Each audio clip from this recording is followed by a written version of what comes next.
वैसे तो anti terrorist front India हमेशा आतंकवाद के खिलाफ, खालिस्तान के खिलाफ, पाकिस्तानी टेररिस्टों के खिलाफ, बब्बर खालसा जैसे आतंकवादी संगठनों के खिलाफ या देश की जो भी पीस को लांबू लाने का काम करते हैं, आग लगाने का काम करते हैं, राष्ट्र की पीस के लिए खतरा है, चाहे उसमें अमृतपाल सिंह रहा हो, जर्नैल सिंह भिंडरावाड़ा की मुहिम रही हो, जगतार सिंह हवारा एंड पार्टी रही हो जिन्होंने बडैल जेल जैसे ब्रेक केस किए, जो तिहाड़ से जो है फिर चंडीगढ़ आने की साजिश रच रहे थे, जिनको मेरे एंटी टेररिस्ट फ्रंट इंडिया ने, वीरेश शांडिल्या ने खुद पिटीशन डाल के उनको रोका।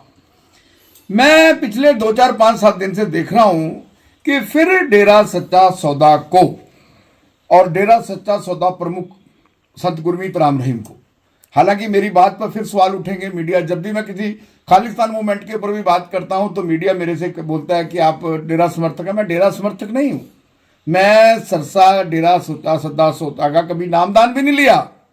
मैं इंसानियत, बस यही अपराध मैं हर बार करता हूं, आदमी हूं, आदमी से प्यार करता हूं।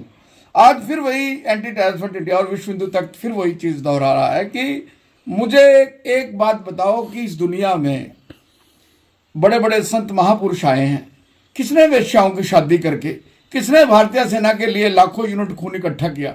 30-35 साल पहले से मैं देख रहा हूं डेरा सच्चा सौदा प्रमुख को। उस टाइम तो ना उनके ऊपर एलिगेशन थे, ना उनके ऊपर साध्वी योग रेप के केस थे, ना ही उनके ऊपर कोई हत्या के एलिगेशन थे। उस वक्त से वो सेवा कर रहे हैं, लोगों की बुराइयों को हटवाना, लोगों की शराब हटवाना, लोगों को मांस से दूर रखना, पराई स्त्री को बहन बताने की शिक्षा देना। और मैं समझता हूं कि जितने समय से मैं संत गुरमीत राम रहीम को देख रहा हूं, अगर लास्ट 22-24 साल से भी मैं बात कहूं कि मैं उनकी हिस्ट्री को, उनके इतिहास को 25 साल से देख रहा हूं, पढ़ रहा हूं, कभी मौका लगता है टीवी पे उनका सत्संग भी सुनता हूं, जब से सोशल मीडिया आता है तो किसी ना किसी रूप में सामने आते हैं। मैं नहीं समझता कि उन्होंने, जब से मैं उनके संपर्क में आए, मैं उनको देख रहा हूं किसी चीज को फॉलो करना, तो मैंने नहीं देखा कि कभी किसी उन्होंने इष्ट के खिलाफ, किसी देवी देवता के खिलाफ, 10 गुरुओं के खिलाफ कोई इस तरह की बात कही है कि जिससे समाज में भाईचारा खंडित हो, हिंदू सिख भाईचारा खंडित हो, हिंदू मुस्लिम भाईचारा खंडित हो, हिंदू ईसाई भाईचारा खंडित हो। लेकिन लगातार डेरा सच्चा सौदा के ऊपर जिस तरह की साजिशें रची जा रही हैं, ये बड़ी तकलीफ का विषय है। मैं देश के प्रधानमंत्री से, देश के होम मिनिस्टर से, अमित शाह जी, आपसे मांग करता हूं कि मेरी समझ में बाबा जो संत गुरमीत राम रहीम है, वो आज अगर जेल में बैठा है तो वो आज जेल में साजिशों के कारण बैठा है, साजिशों के कारण बैठा है। उनको जो पैरोल मिलती है, उसकी पैरोल पे भी श्रोमणी गुरुद्वारा प्रबंधक कमेटी को तकलीफ है। क्यों तकलीफ है? क्या वो पैरोल मिलने के बाद अमृतसर आते हैं? क्या वो पैरोल मिलने के बाद अपने बठिंडा डेरे में जाते हैं? क्या वो पैरोल मिलने के बाद सरसा एक बंदिश लगा दी, हालांकि बरनामा डेरा के पास जाते हैं जो यूपी में है। हालांकि पैरोल के ऊपर, पैरोल आपका that is legal right, manual के अनुसार आपको पैरोल मिलती है। पैरोल देश के हर कैदी को मिलती है। सजा कम होना, 15 अगस्त में सजा कम होना, रिमेंड मिलना, छुट्टियों मिलना, हर चीज जो है आपकी जेल मैनुअल के अंदर लिखी हुई है कि बंदी के साथ, कन्विक्टेड के साथ आपने किस तरह का सरकार ने बिहेव करना है। कोर्ट का, जब तक कोर्ट किसी को सजा नहीं करती दोषी देके, तब तक वो कोर्ट उसकी केयर टेकर है, तब तक, और उसके बाद उसकी care taker government of state government है या कंसर्न गवर्नमेंट है, चाहे वो सेंटर की है, चाहे वो जिस स्टेट की भी है। तो जिस तरह संत गुरमीत राम रहीम को बदनाम करने की साजिशें चल रही हैं, हालांकि हत्या का मामला हो, रेप का मामला, सब सब जुडिस हैं। ऐसा नहीं होता कि सेशन कोर्ट के फैसले हाई कोर्ट में नहीं बदलते, हाई कोर्ट के फैसले सुप्रीम कोर्ट में जाकर रिवर्ट नहीं होते। तो आज मैंने आज विषय पे प्रेस कॉन्फ्रेंस बुलाई है, वो बड़ी इंपॉर्टेंट विषय है। वो इंपॉर्टेंट विषय है एक प्रदीप कलेर नाम का आदमी, जिसका आज भी परिवार डेरा सच्चा सौदा के वहां सरसा डेरा में रहता है। और 2015 में जिस तरह की बेअदबी की बात हुई, 2015 में 4-5 FIR दर्ज हुई। उन FIR के अंदर डेरा सच्चा सौदा प्रमुख के आदमियों की, उनकी साजिश बताई गई। आज तक जिस तरह एक आम आदमी पार्टी के विधायक है जो पहले IG रैंक के अधिकारी थे, उन्होंने भी लगातार मांग कर रहे हैं कि मेरी रिपोर्टें खोलो। लेकिन जो फरीदकोट वाली बात है, इसको लेके CBI भी जांच कर चुकी है, इसको लेके CBI साइंटिफिकली इन्वेस्टिगेशन भी कर चुकी है, कॉल डिटेल्स भी चेक कर चुकी है।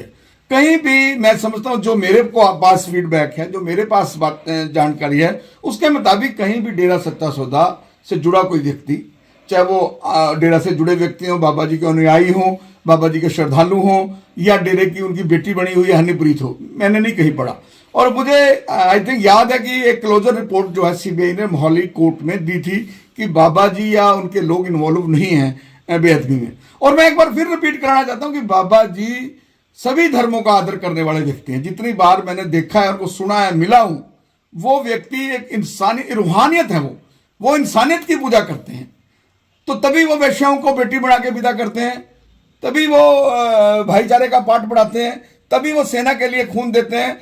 कहीं भूचाल आ जाए वहां जाके गांव के गांव बसा देते हैं, कोई गंदगी में नालों में नालियों में बढ़ के दिखाए।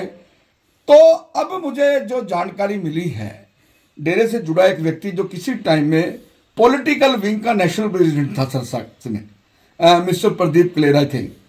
तो प्रदीप क्लेर बाबा जी ने, मुझे पता चला कि कुछ समय पहले जो पॉलिटिकल विंग था वो उसको डिस्ट्रॉय कर दिया, भंग कर दिया कि अब कोई यहाँ पॉलिटिकल एक्टिविटी नहीं होगी। तो वो इस तरह की बातें भी मीडिया से पता चली। तो मुझे पता चला है कि 2024 में, फरवरी 2024 में बेअदबी को लेकर प्रदीप क्लेर ने एक स्टेटमेंट दिया, 164 का बयान दिया, और उस 164 के बयान में अपनी जान को भी खतरा बताया और हनीप्रीत के ऊपर एलिगेशन लगाया कि उसके इशारे पर बेअदबी हुई। 15, 16, 17, 18, 19, 20, 21, 22, 23, 24। क्या प्रदीप क्लेर जी 10 साल का डिले एक्सप्लेन करेंगे? क्या प्रदीप क्लेर जी 10 साल तक चुप क्यों रहे? वो गुरुओं का ये सम्मान करते हैं। मैं तो ये मांग करूंगा कि ये प्रदीप क्लेर ने एक बहुत बड़ी साजिश रची है हिंदू सिख भाईचारे को लड़ाने के लिए। बाबा जी तो बाद में आएंगे, बाबा जी से किसको खतरा होगा? बाबा जी तो इतने साल से जेल में बैठे हैं, जितनी बार भी छुट्टी लेके आए हैं, पीसफुली आते हैं, पीसफुली चले जाते हैं, आते हैं, शांति का संदेश देते हैं, भाईचारे का संदेश देते हैं। तो प्रदीप क्लेर जी को किसने मैनिपुलेट किया, किसने प्रेशराइज्ड किया, किसने ये कॉन्स्पिरेसी की? प्रदीप क्लेर को किसने प्रिपेयर किया डेरे के खिलाफ, डेरा मुखी के खिलाफ, डेरा मुखी की बड़ी बेटी के खिलाफ? देखिए, हमारा हिंदुस्तान में पगड़ी बदल भाई, पगड़ी बदल पिता, पगड़ी बदल दोस्त, बहन, मुंह बोली बहन, मुंह बोली बेटी, सब कुछ है। हिंदुस्तान है, यहां तो मिट्टी पूजी जाती है, दुबड़ा पूजा जाता है, गोबर पूजा जाता है, यहाँ की तो किस पत्थर को पूजा जाता है। यहाँ अगर हम किसी को बोल दें कि ये मेरी मुंह बोली बहन है, तो वो मुंह बोली बेटी है, वो अपनी सगी बेटी से भी ज्यादा मान जाती है। ये हमारी संस्कृति है, भारत की संस्कृति है। हम उस देश के वासी हैं जिस देश में गंगा बहती है। यहाँ तो ख्वाजा जी की पूजा होती है, पानी की पूजा होती है, सुबह सूरज निकलता है उसको हम अर्घ दिखाते हैं। ये हमारे भारत की संस्कृति है दोस्तों। तो ये जो प्रदीप क्लेर ने एलिगेशन लगाया 164 का, वैसे तो आइज ऑफ द लॉ बयान चाहे 164 का हो, बयान चाहे 161 का हो। 161 का बयान बिना सैन के है, 164 का बयान सैन के है before the court, before the जज, 1 to 1। लेकिन कोई इसकी रेलेवेंसी नहीं है भाई 164 के बयान के बाद आप किसी को गिरफ्तार कर लोगे। 164 के बयान के बाद भी आपको एविडेंस चाहिए, आपकी 164 के बयान की रेलेवेंसी चाहिए। स्टर्लिंग के 164 का बयान जो देने वाला है वो स्टर्लिंग विटनेस है कि नहीं, उसका बेस क्या है?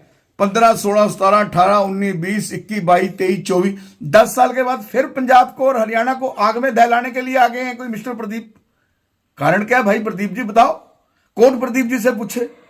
आज कोर्ट 10 साल में तो डेरा सच्चा सौदा प्रमुख से खतरा नहीं हुआ, आज वहां रहने के बाद क्या खतरा हो गया?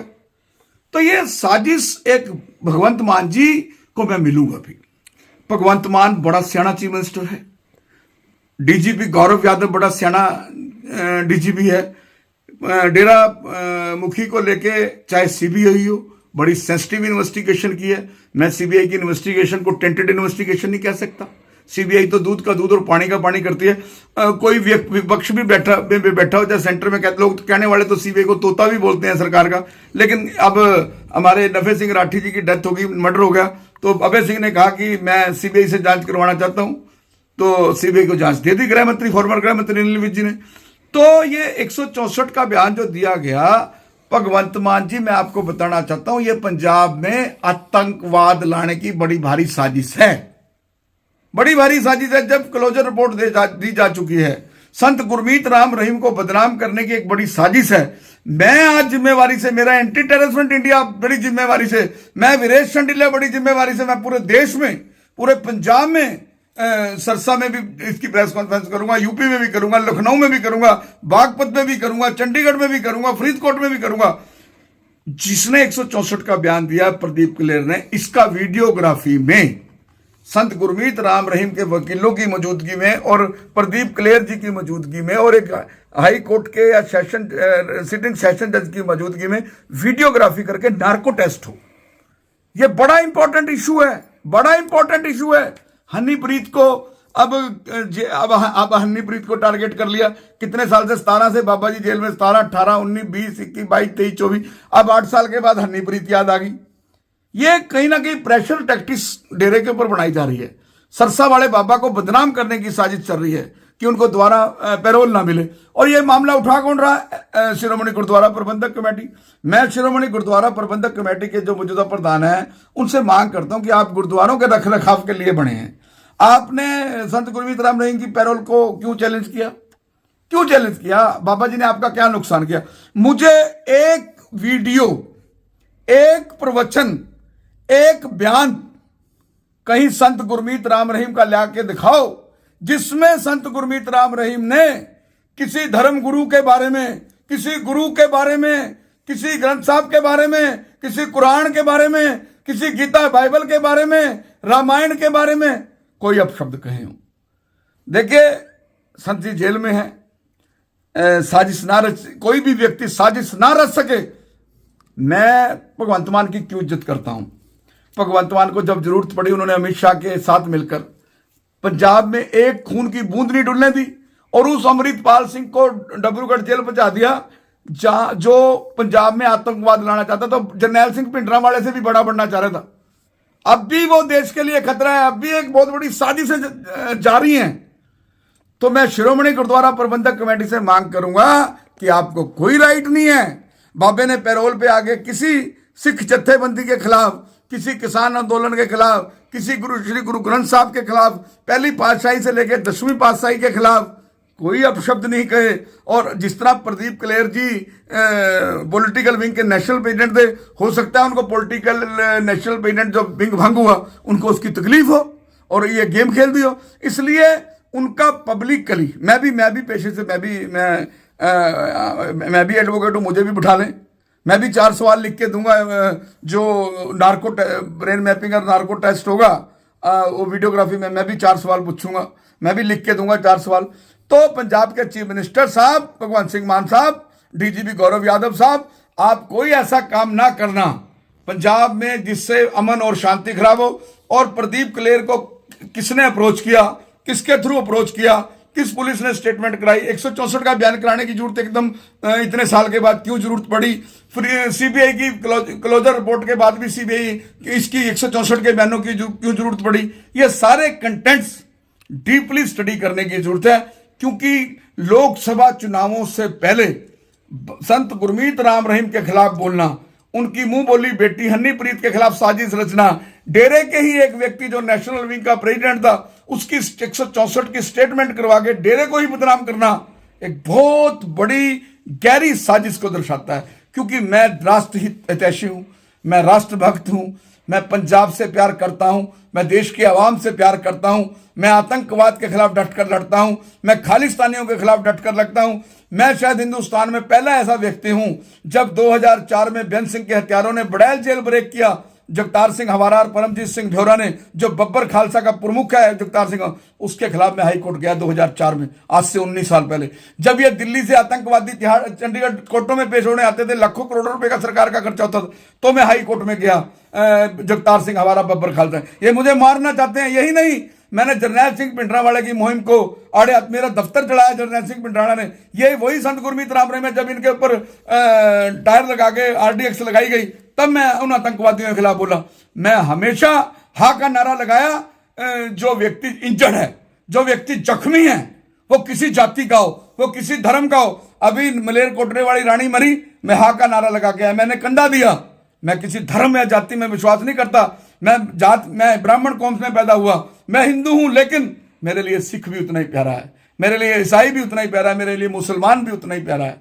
तो ये जो लोग साजिशें रचकर, जिनका उद्देश्य एक जो है प्रदेश में और देश में दंगे फैलाने का, मैं ये मंसूबा, मेरा एंटी टेररिस्ट फ्रंट इंडिया ये मंसूबे कामयाब नहीं होने देगा।